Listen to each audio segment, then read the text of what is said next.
This webinar series was prompted by our Standing Committee on Science for Poverty Reduction. We were reacting to the fact that South Africa has done well in its response to slowing the spread of COVID-19, as well as the mortality that could potentially have followed from infection. Evidence is emerging that the success in dealing with the medical issues of COVID has come at considerable cost to livelihoods and well-being, and that this has disproportionately affected the most vulnerable, especially women and people living in precarious communities. We are seeing extreme hunger and outright desperation. This cannot continue, morally, politically, or from any other perspective. The resilience and patience of those most affected is running out, and their prospects of recovery are becoming increasingly slender. We must do something now to directly mitigate extreme poverty. We need to find a way to pay for this, and we need to ensure that all stakeholders are capable of implementing the strategies that we come up with.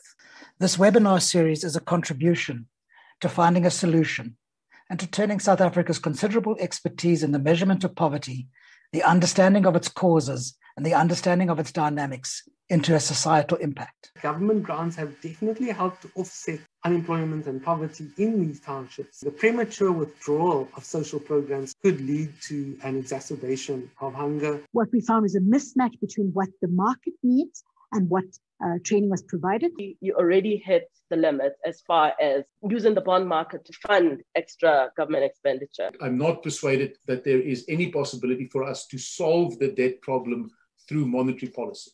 It'll become worse, in my view, if we adopt a policy that says we are going to just increase the tax burden. 56% of the budget is spent on social services. All this money is there. How well is it being spent? Well, in a number of cases, not very well. In rebuilding the state to support a new development path, we need to address the regulatory systems and the toxic institutional state cultures that have emerged. One is to keep an eye on whether the sort of cost of additional state expenditure is being financed through debt. You cannot build an economy, reverse poverty and inequality unless you've got capable men and women and institutions.